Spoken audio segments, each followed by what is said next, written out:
오늘 아침 우리 같이 묵상하면서 은혜 나누실 하나님의 말씀은 신약성경 베드로후서 1장 19절 말씀입니다.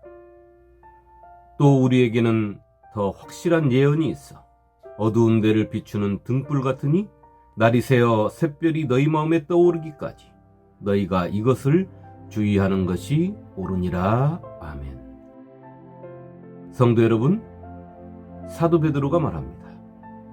우리에게는 더 확실한 예언이 있다고 말입니다. 확실한 예언이 무엇입니까? 확실한 예언은 아담과 하와가 범죄한 후에 하나님께서 직접 아담과 하와에게 하신 언약의 말씀이며, 하나님께서 당신의 종들을 통하여 시대를 따라서 예언하게 하신, 이 땅에 보내시겠다 언약하신 메시아에 대한 말씀인 것입니다. 하나님의 이 언약의 말씀을 우리는 복음이라고 말하고 있습니다. 이 언약을 따라서 주님께서 육신을 입고 이 땅에 오셨습니다. 그리고 사도 베드로가 말한 것처럼 그들과 함께 공생의 3년 반의 시간을 보내시며 전국 복음을 가르쳐 주셨고, 그들이 잊지 못할 크신 위엄도 볼 수 있고 경험하게 하신 것입니다. 확실한 예언은 이스라엘 백성들에게 그들의 선조들을 통하여 전해 내려왔습니다. 그렇게 그들은 메시아가 자신들의 땅에 오실 것을 애타게 기다렸던 것입니다. 그런데 주님께서는 그들에게 이렇게 말씀하십니다. 너희가 성경에서 영생을 얻는 줄 생각하고 성경을 연구하거니와 이 성경이 곧 내게 대하여 증언하는 것이니라. 요한복음 5장 39절 말씀입니다.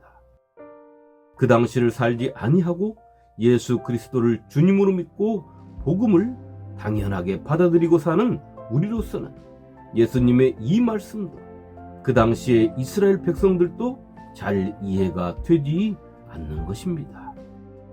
이스라엘 백성들은 어찌하여 그토록 기다리던 메시아를 배척했을까요? 그들이 기다리던 메시아, 강한 힘으로 큰 능력을 세상에 나타내실 메시아를 기다린 그들에게 인간들의 죄를 짊어지시고 십자가에 죽으셔야 할 메시아였기에 그들이 배척했다는 것만으로는 설명이 부족하게 느껴지는 것입니다. 예수님의 복음이 이스라엘 백성들에게서 배척을 받은 가장 큰 이유는 무엇일까요?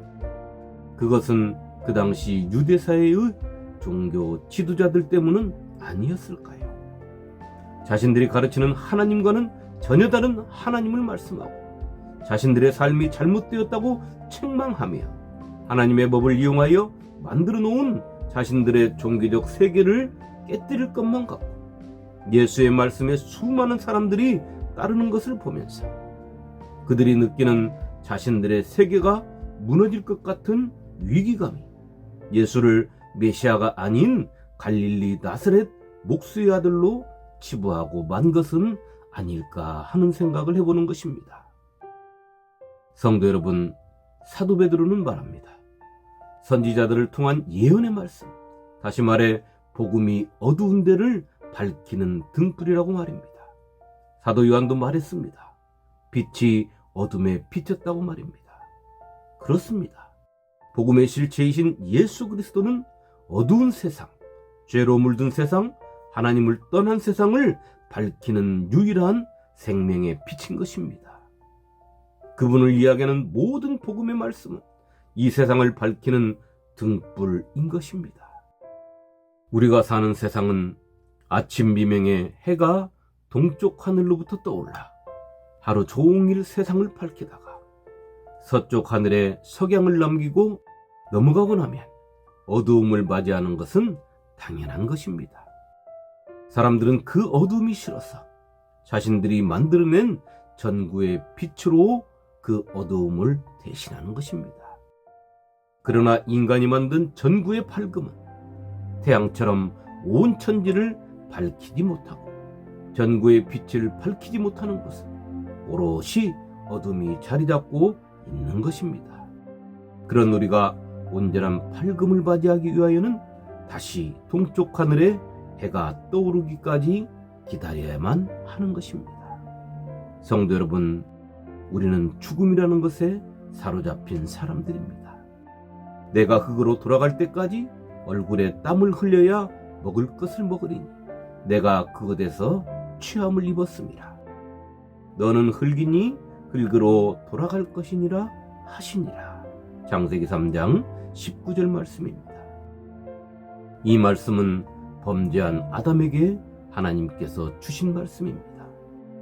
죽음은 단절을 말하는 것이고 칠흑 같은 어두움을 말하는 것이며 생명이 없는 것을 말하는 것이고 하나님의 심판을 기다리는 것을 말하는 것입니다. 그 죽음이 있는 곳, 어두움이 있는 곳에 예수라는 생명의 빛, 하나님의 온전하신 형상을 밝히는 빛이 비친 것입니다.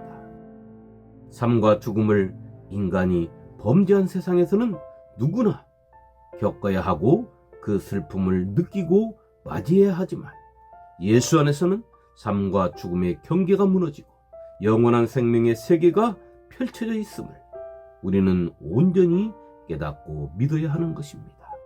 성경은 우리에게 이 세계, 영원한 생명이 끝이 없는 세계로 돌아오라고 말씀하고 있는 것입니다. 샛별이 너희 마음에 떠오르기까지 예수 그리스도가 내 마음에 샛별처럼 빛내며 자리 잡으실 때까지, 아니 자리 잡으시고 내 안에서 영원한 생명이 되어 영원히 나와 함께 하실 수 있도록 해야 한다는 것입니다. 오늘 하루 내 안에서 예수 그리스도가 샛별처럼 생명력 넘치게 빛나시기를 축원합니다. 생명의 복음을 받은 성도로서 영원한 약속과 확실한 예언의 말씀을 받은 성도로서 오늘이라는 하루를 살아내시기를 우리에게서 삶과 죽음의 경계를 허물어 주신 주님의 이름으로 축원합니다. 아멘.